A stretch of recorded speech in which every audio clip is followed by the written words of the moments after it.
तो नमस्कार आज सभी को, मेरा नाम है हर्ष और मैं आप सभी का स्वागत करता हूं इस नए वीडियो में, जहां हम बात करेंगे कच्चतेऊ आइलैंड के बारे में। मैं आपको बता दूं कि इसके पहले मैंने एक वीडियो अपलोड किया था, बट कुछ टेक्निकल रीजंस और मल्टीपल स्ट्राइक के कारण वो वीडियो फाइनली यूट्यूब ने डिलीट कर दिया। आखिर इसके पीछे रीज़न तो पता नहीं चला है, बट आखिर क्यों।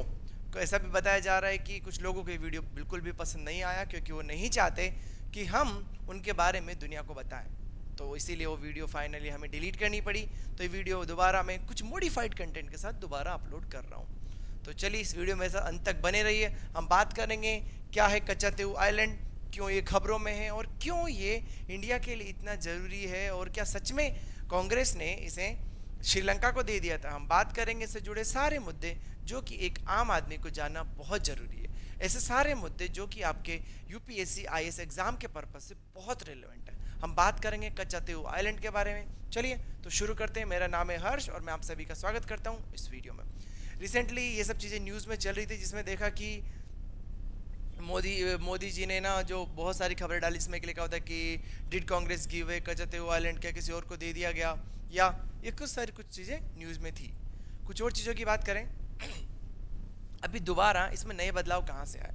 देखिए, हालांकि मैं आपको बता दूं कि जो कच्चतेऊ का जो इशू है ये इतना नया नहीं है। 2008 से लेके 2008 में भी एक बार जब जयललिता की सरकार थी तो इसके बारे में बात चली थी, और जयललिता की सरकार इस पूरे मुद्दे को सुप्रीम कोर्ट में लेकर गई थी। बट रिसेंटली नए डेवलपमेंट कहाँ से आए, जब ये यहाँ के बीजेपी के एक मिनिस्टर हैं, ठीक है, अन्नामलाई, इन्होंने एक आरटीआई डाली और उस आरटीआई का रिप्लाई आया। उस आरटीआई में कुछ नए फैक्ट सामने आए, उन सारे फैक्ट को हम डिस्कस करेंगे। जैसे कि अगर हम बात करते हैं आइलैंड के बारे में, तो कच्चतेऊ आइलैंड यहाँ पे एक छोटा सा, इंडिया और श्रीलंका के बीच में एक छोटा सा आइलैंड है, इनहेबिटेड आइलैंड है, यहाँ पे कोई रहता नहीं है, इनहेबिटेड है, बैरन आइलैंड है, और ये 14th सेंचुरी में एक ज्वालामुखी विस्फोट से बना था। ये सारी जानकारी आपको ध्यान रखनी है। कुछ और मुद्दों की हम बात करें तो यहाँ पे प्राइम मिनिस्टर नरेंद्र मोदी जी ने एक स्टेटमेंट में बोला कि 1970s में या 74-76 में जो कच्चतेऊ आइलैंड था वो श्रीलंका को दे दिया गया। इससे क्या हुआ कि जो हमारी कंट्री की इंटीग्रिटी है वो वीक हुई, जो और हमारे इंटरेस्ट है वो कम हुए। एक आरटीआई में फाइनली इस चीज़ के बारे में पता चला। कुछ और चीज़ों के बारे में बात करते हुए नरेंद्र मोदी जी ने बताया, एक ट्वीट किया था जिसमें लिखा था कि आई ओपनिंग स्टेटमेंट्स है, जिसमें कि कांग्रेस ने फाइनली दे दिया। तो सोचो कि कांग्रेस की माइंडसेट कैसी होगी, और कांग्रेस ने जो इंडिया की इंटीग्रिटी है, जो सोवरेनिटी के साथ में समझौता किया, और वो आरटीआई का रिप्लाई आया। आरटीआई का रिप्लाई आने के बाद में फिर सारा का सारा बवाल शुरू हुआ। कुछ लोग ये भी कह रहे हैं कि जस्ट बिकॉज अभी कुछ दिनों बाद इलेक्शन है, तो उस इलेक्शन की वजह से ये मुद्दा जानबूझकर बीजेपी उठा रही है। हम इस वीडियो में आगे बात करेंगे कि क्या ये मुद्दा अभी उठा है या ये जो मुद्दा है बहुत पुराना है। हम दोनों चीज़ों को बैलेंसिंग में बात करेंगे। मैं आपको बता दूं कि राइट टू इन्फॉर्मेशन 2005 में एक एक्ट पास हुआ था, जिस एक्ट में किसी भी व्यक्ति को अगर किसी भी इशू के बारे में जो कि कॉन्फिडेंशियल नहीं है, कुछ इश्यूज को छोड़कर कोई भी जानकारी चाहे तो वो जानकारी प्राप्त कर सकता है। राइट टू इन्फॉर्मेशन में ये सब आता है। अब राइट टू इन्फॉर्मेशन में जो करुणानिधि, जो वहाँ अन्नामलाई, जो वहाँ के तमिलनाडु के बीजेपी चीफ हैं, उन्होंने एक आरटीआई डाली। उसमें आरटीआई डाली और उस आरटीआई में पता चला कि जो इंडियन जो नेवी थी, इंडियन नेवी को उस टाइम में Indian navy, royal Indian navy बोलते थे, उस नेवी को वहाँ पे उस वाले आइलैंड पर एक्सरसाइज करने के लिए फाइनली रोक दिया गया और एक्सरसाइज नहीं करने दी गई। ठीक है, श्रीलंका को उस टाइम सैलोन करके जानते थे, वो नाम याद रखनी। जो आइलैंड है श्रीलंका से 20 किलोमीटर की दूरी पे है, और सॉरी इंडियन शोर से ये 20 किलोमीटर की दूरी पे है, जहाँ की है यहाँ पे क्लियरली लिखा हुआ है। ठीक है, वो हमारे लिए इतने सारे चैलेंजेस थे, श्रीलंका और हमारे बीच में इतने सारे डिस्प्यूट थे, और हमारा जो केस था हालांकि बहुत ही स्ट्रॉन्ग इसमें था, हमारा जो केस था वो स्ट्रॉन्ग पॉइंट पे था, पर फिर भी उस पर्टिकुलर गवर्नमेंट ने फाइनली क्या किया, जो वो आइलैंड था कच्चतेऊ वो श्रीलंका को दे दिया गया। ये हमारे होम मिनिस्टर जी का एक ट्वीट है जिसमें उन्होंने लिखा है कि उनको कोई दुखी नहीं है। इसमें उन्होंने लिखा था एक स्टेटमेंट, आखिर वो स्टेटमेंट क्या था हम उसकी भी बात करेंगे, जिसकी वजह से ये लोग इतना इस पर क्लेम कर रहे हैं। आगे कुछ और चीज़ों की बात करें तो बे ऑफ बंगाल में एक छोटा सा एक आइलैंड है, अरेबियन सी में, ये आपको ध्यान रखें। 1974 में फाइनली इंडिया ने इसकी जो कमांड थी, या इंडिया ने इसको श्रीलंका को दे दिया उस टाइम की गवर्नमेंट ने, और 1976 में फाइनली जो फिशिंग राइट्स थे वो भी श्रीलंका को दे दिए गए। 1970 जो जितने भी फिशिंग राइट थे वो भी श्रीलंका ने अपने पास रख लिए, और जो इंडियन मछुआरे थे, जो सीमावर्ती मछुआरे, उनको वहां पे मछली पकड़ने का जो अधिकार था वो भी फाइनली छीन लिया गया। कुछ और फैक्ट की इसमें बात करें तो ये 14th सेंचुरी में ये आइलैंड बना था, जो हम ऑलरेडी डिस्कस कर चुके हैं। और जो राजा रामानंद थे, ठीक है, रामानंद, उनकी ये आखिरी चेक पोस्ट थी, ठीक है, ये उनकी आखिरी चेक पोस्ट हुआ करती थी, ठीक है, चेक पोस्ट थी उनकी, ठीक है, ये ध्यान रखना है। और ये डिस्प्यूट 1921 में भी इंडिया श्रीलंका बीच में डिस्प्यूट था, बट ये अनसेटल्ड रहा फाइनली। क्या 19 बाद में फिर इशू भी बने, फिर आज़ादी के बाद में जवाहरलाल नेहरू और जो वहाँ की जो गवर्नमेंट थी उन लोगों ने उसमें इंटरवीन किया, और फाइनली कुछ नए बदलाव इसमें आए। देखिए यहाँ पे 285 एकड़ का ये इतना प्यारा सा ब्यूटीफुल सा आइलैंड है, आप देखिए और मुझे बताइए कि कैसे कोई इस आइलैंड को किसी को दे सकता है। ठीक है, ये हमारी बॉडी का एक पार्ट जैसे ही है, ठीक है, हमारा जो भारत है इंक्लूडिंग कश्मीर इंक्लूडिंग पीओके हमारे शरीर की तरह ही हमारे शरीर का एक हिस्सा है, ठीक है। इसे कोई भी पार्ट आखिर कैसे, क्या आप अपनी उंगली काट के किसी को दे सकते हो? नहीं, ठीक है, तो ये दे दिया गया। इसका यहाँ पे इमेज है, यहाँ पे एग्जैक्टली कच्चते हुए द्वीप है। अब यहाँ पे कोई रहता नहीं है, इसका मतलब ये थोड़ी है अगर आपके घर में कोई रहता नहीं है इसका मतलब ये थोड़ी कि कोई और आके कब्जा कर लेगा, ठीक है, तो चीज़ समझने की है। आगे कुछ और चीज़ों की बात करते हैं कि ये इशू कब गरमाया। देखिए ये इशू तब गरमाया जब पहले स्टार्टिंग में सबके दोनों कंट्रीज के पास फिशिंग राइट्स थे, उसके बाद में इंडिया से 1976 में सारे के सारे फिशिंग राइट्स ले लिए गए और सिर्फ श्रीलंका थी, श्रीलंका को ही फिशिंग राइट्स के सारे अधिकार थे। अब बाद में क्या हुआ कि श्रीलंका ने वहाँ पे जो एडवांस मरीन टाइम जो एडवांस जो चीज़ें थी, एडवांस मछली पकड़ने के लिए जो मशीनरीज होती है वो यूज़ करना शुरू किया। उन्होंने फॉल नेट यूज़ करना शुरू किया, जिसमें क्या रहता है कि एक बड़ी सी नेट को एक इसके पीछे बांध देते हैं, एक बोट के पीछे, और वो मछलियों को पकड़ती है। उससे बहुत जल्दी मछली पकड़ी जाती है और एक बार में पकड़ सकते हैं। बट होता क्या है कि जितने भी जो पौधे हैं, वहाँ की वनस्पति है और जो बेचारे दूसरे जीव जंतु हैं वो भी उस जाल में आते हैं और वहाँ पे धीरे धीरे वहाँ का जो इकोलॉजी सिस्टम है इंटायरली फुली डिस्टर्ब होने लगा। उसके बाद में मुद्दा थोड़ा सा गर्म आया, ठीक है।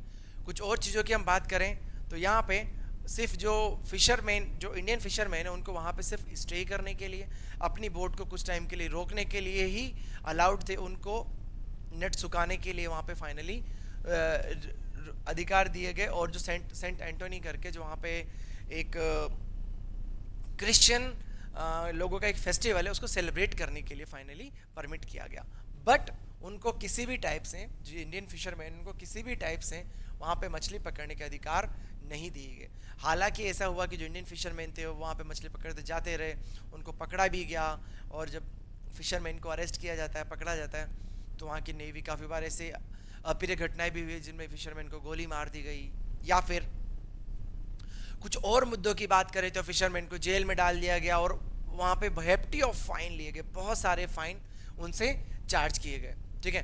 कुछ और चीज़ों की हम बात करें, प्रॉब्लम दिनों दिन बढ़ती रही और वो चीज़ें धीरे धीरे आगे बिगड़ती गई।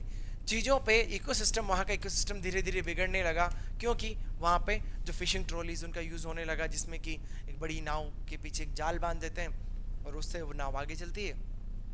वहाँ की जो वनस्पति है मछलियों के साथ साथ वो भी साथ में डिस्ट्रॉय होती जाती है, ठीक है। एक यहाँ पे एक फेस्टिवल की मैं आपको बता दूँ, अगर बात चली है तो बात आगे तक जानी चाहिए। तो ये सेंट एंटोनी चर्च का एक फेस्टिवल है जो कि वहाँ पे सेलिब्रेट किया जाता है हर साल। इशू तब बढ़े जब सेंट एंटोनी फेस्टिवल के टाइम पे, हालांकि अगर बात करें तो वहाँ की जो दूरी है, जो पोर्ट्स हैं, और अगर हम बात करें वहाँ तक की दूरी, कच्चतेऊ की दूरी 15 मिनट की है, बट वहाँ पे श्रीलंकन आर्मी ने मल्टीपल चेक इन रहे, उसकी वजह से वो 15 मिनट का सफ़र 4 घंटे में तय हुआ। तो इससे भी वहाँ पे लोगों में अच्छी खासी नाराज़गी थी और लोग नाराज़ थे, क्योंकि कहीं ना कहीं पे ये उस दिन वहाँ पे बहुत सारी भीड़ होती है और ये माना जाता है कि वो फिशर फोक उनको कहते हैं सेंट एंटोनी को, और क्रिश्चियन लोगों का एक बहुत बड़ा फेस्टिवल वहाँ पे सेलिब्रेट होता है। कुछ और चीज़ों की बात करें, अगर हम इसकी इस इशू की हिस्ट्री की बात करें तो 1974 में जो प्राइम मिनिस्टर इंदिरा गांधी थी, उन्होंने 4 मरीन टाइम एग्रीमेंट साइन किए। वो एग्रीमेंट साइन करके फाइनली जो श्रीलंका, जो ये कच्चतेऊ आइलैंड की जो कमांड थी, जो उसकी सोवरेनिटी थी, वो श्रीलंका को दे दी और श्रीलंका ने उसके ऊपर कर लिया। ठीक है।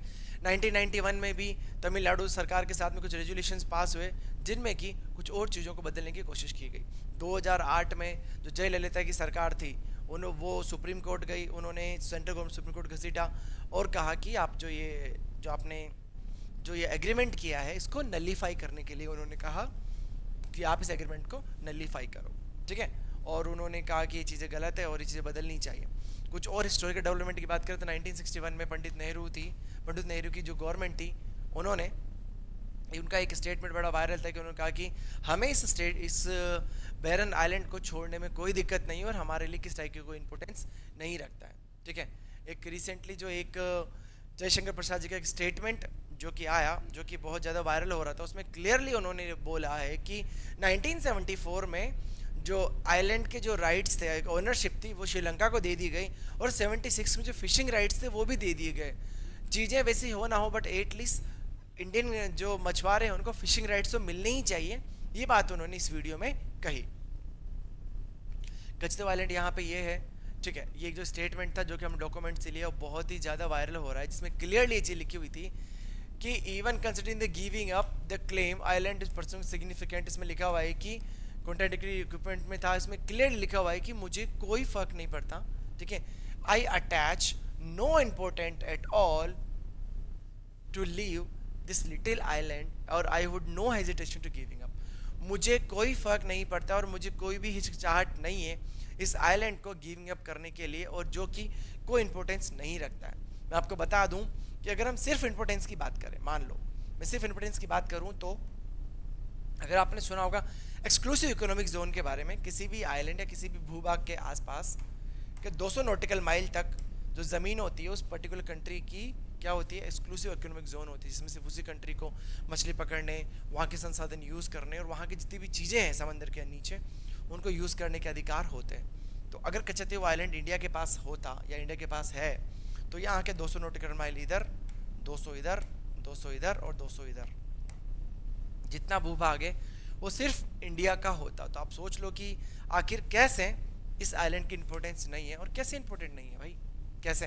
तो यहाँ पे ये चीज़ आपको जानने की है। कुछ और हम चीज़ों के बदलाव की हम बात करें तो ठीक है, ये सिंपल ये स्टेटमेंट ऑलरेडी डिस्कस कर चुके हैं। कुछ और अगर मुद्दों की हम इससे बात करें, हालांकि समय समय पे इशू धीरे धीरे गर्माता रहा।